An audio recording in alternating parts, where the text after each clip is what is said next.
The drought had stripped Maple Creek Reserve of its charm. Lawns once emerald and soft now crackled underfoot like brittle parchment. The HOA issued mandates: no sprinklers, no washing vehicles, no non-essential water use. But one lawn remained conspicuously green, its edges sharp, its color unnaturally vibrant. Karen Whitmore's. Karen wasn't just a neighbor. She was the vice president of the HOA, the enforcer of bylaws, and a self-declared preserver of community standards. Her yard looked like Eden. Everyone else's resembled sandpaper. The hypocrisy was obvious, but no one said a word. Karen had a way of turning whispers into violations. I'm Elias Brooks, mechanical engineer, conservationist, and, lately, reluctant participant in Karen's suburban fiefdom. I'd installed a rainwater collection system behind my house. 4 barrels, 60 gallons each, discreetly tucked beneath my roofline. Legal. Clean. My small rebellion against a world wasting too much. It wasn't for aesthetics. I wasn't trying to keep a manicured lawn. I grew tomatoes, basil, and peppers in raised beds. I had 2 beehives that needed nearby moisture. I used the rainwater sparingly, precisely. It was survival, not vanity. Then one morning I found all 4 barrels empty. The valves were wide open. The ground around them was wet, the soil freshly disturbed. I stood there, confused, heart sinking. It hadn't rained in 2 weeks, and I hadn't drawn a drop in days. Confusion gave way to suspicion. I checked my camera feed, the one pointed toward the back gate. And there she was. Karen, in her khaki HOA polo, the one with her name stitched over the heart like a badge. She was opening the valves, one by one, watching the water gush into the gravel. The video had no sound, but I didn't need it to read her expression. It was disgust. Offended righteousness. The same look she gave to kids riding scooters on the sidewalk. That evening, I walked to her house. Her lawn practically glistened in the twilight. She opened the door with a practiced smile. Elias. Everything all right? You drained my barrels, I said. You were on my property. That's trespassing. Her smile didn't falter. Rainwater collection is a breeding ground for mosquitoes. I saw larvae. It violates health ordinances. You should thank me. There's no ordinance against rainwater systems. Mine has mesh netting. No larvae.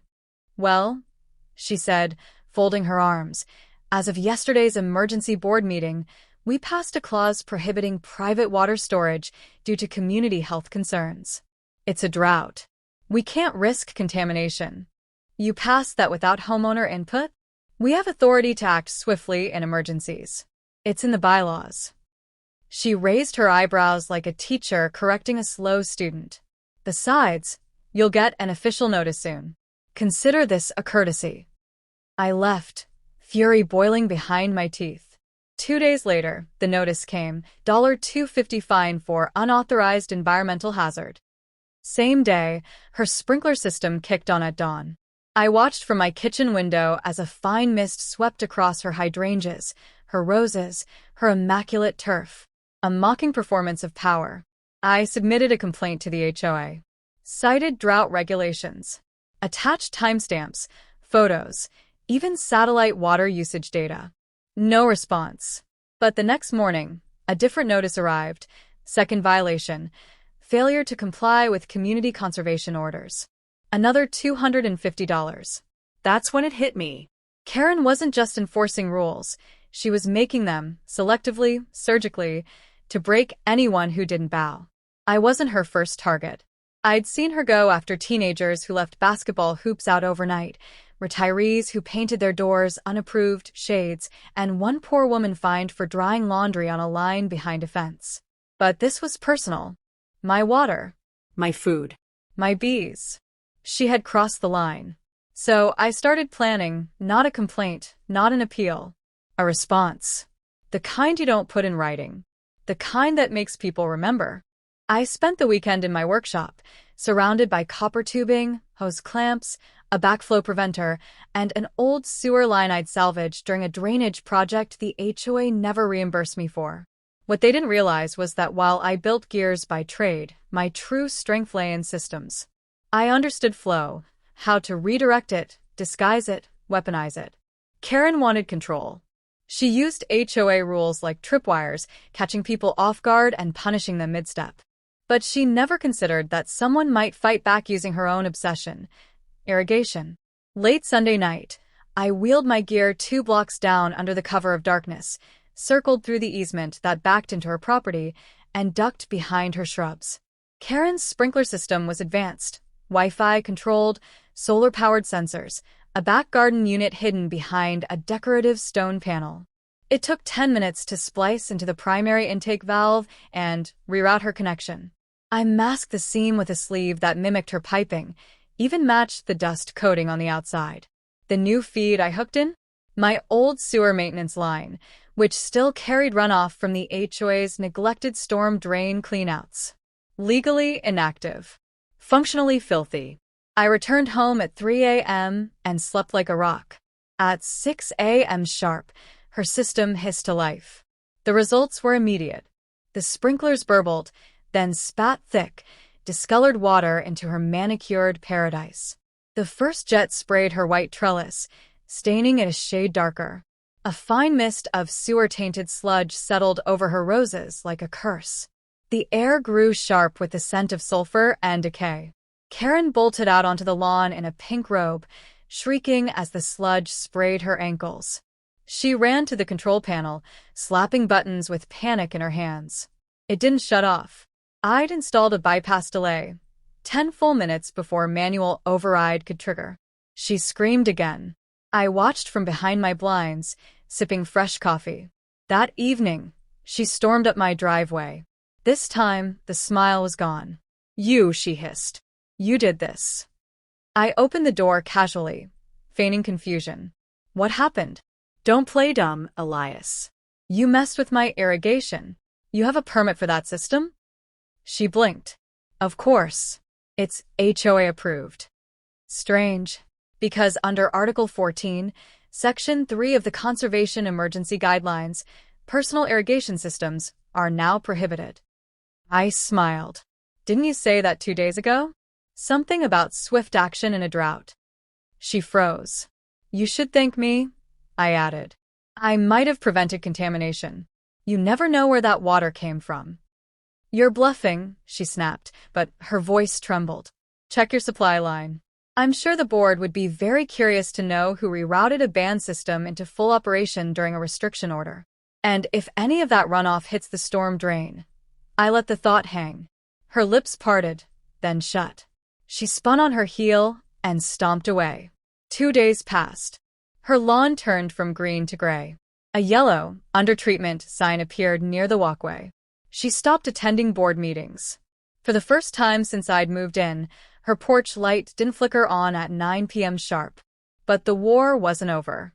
On Friday morning, I woke to find my mailbox uprooted and tossed onto my driveway. My rain barrels had been tagged with red spray paint, "Hazard," scrawled across the side. I replaced the mailbox, repainted the barrels, installed cameras in triplicate, and buried a secondary water line far beneath the soil, just in case. That night, the HOA held an emergency board meeting, closed to non-members. Karen's car wasn't there. Instead, I got a letter. Unmarked envelope. No HOA seal.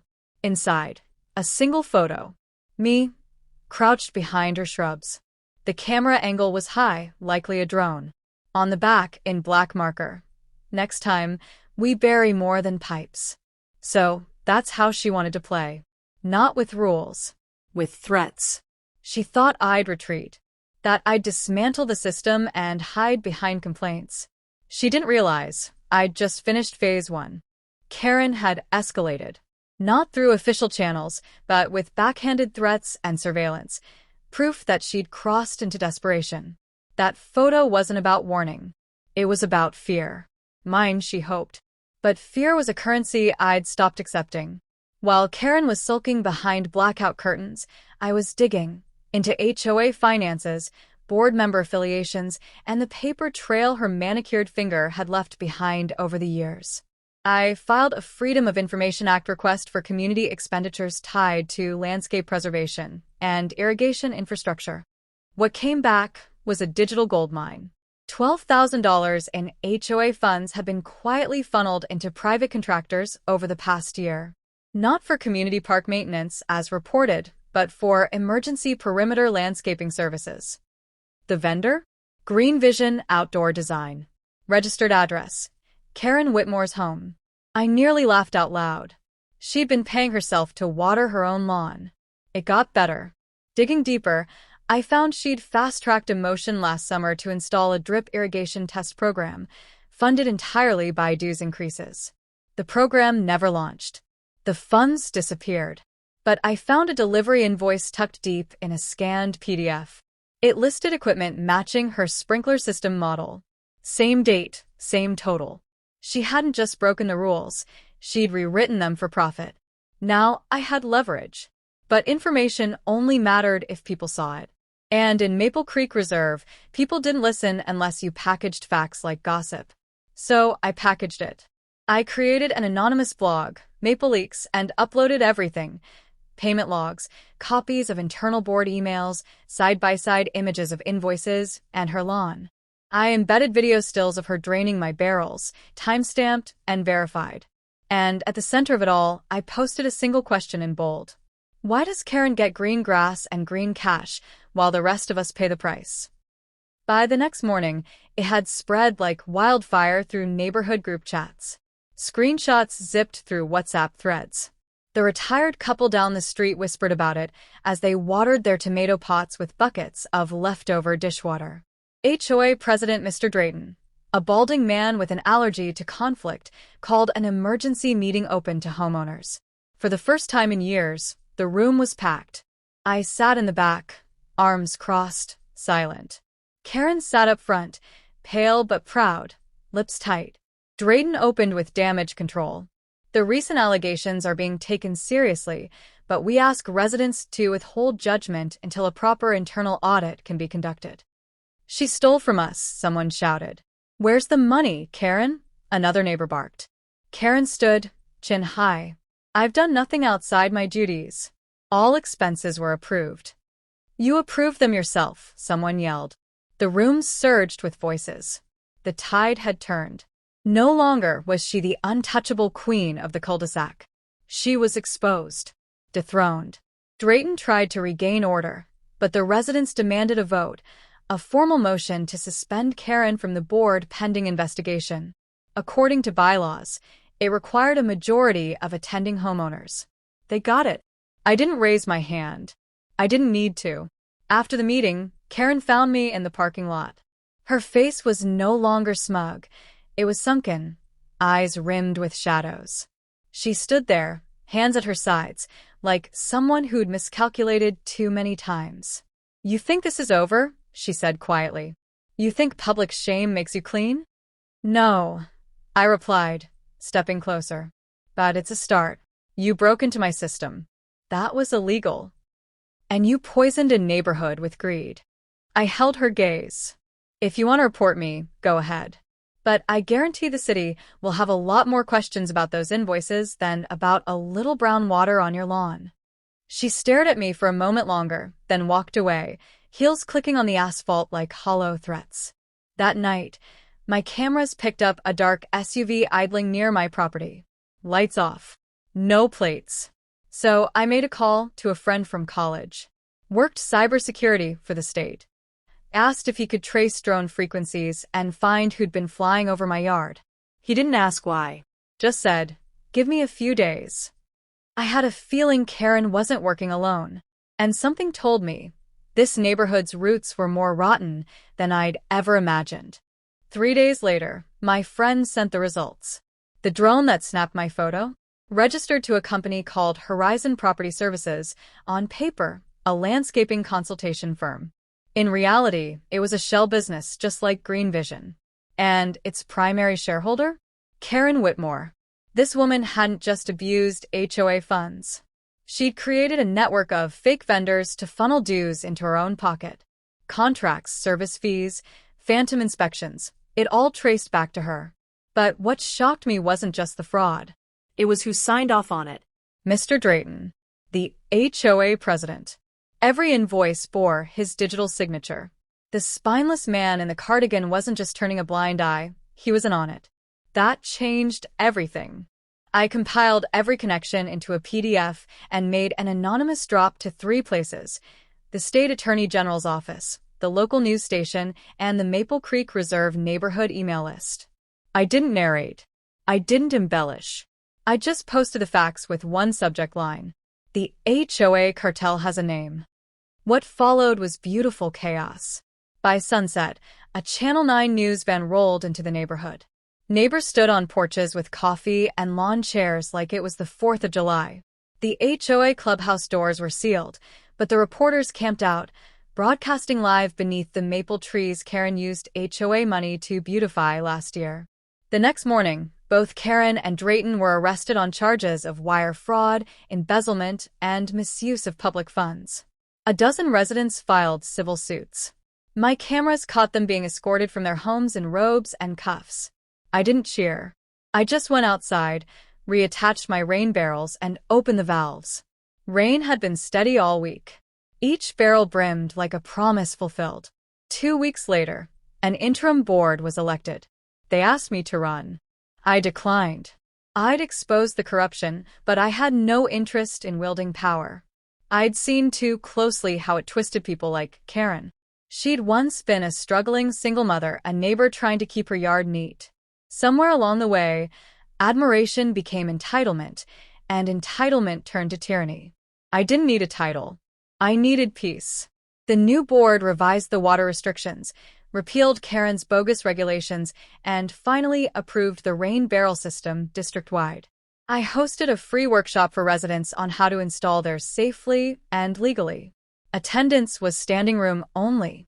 That summer, the grass grew golden and proud. The real kind of green. One night, as the sun dipped behind the hills, I stood at the edge of my lawn and looked toward the empty house 2 doors down. Karen's yard had withered in her absence. Dried vines curled around the porch railings like nature reclaiming its debt. A for sale sign leaned awkwardly in the dirt. I wondered if she watched from a holding cell or a lawyer's office, trying to calculate how it all unraveled. Not from a whistleblower, not from a lawsuit, but from a barrel of rainwater she couldn't leave alone. There's a strange kind of justice in that. One last letter arrived, slid under my door. No envelope, just torn notebook paper. I underestimated you. You weren't angry, you were prepared. That's worse. I won't forget it. No signature. No return address. But the handwriting was unmistakable. Karen. Maybe it was a threat. Maybe a strange sort of compliment. I folded the letter and slid it into a drawer with the drone photo. A reminder of how quietly wars begin in quiet places. The neighborhood was peaceful now. Not perfect, but peaceful. And every time it rained, I listened to the rhythmic tap of water filling the barrels outside and thought, let it pour.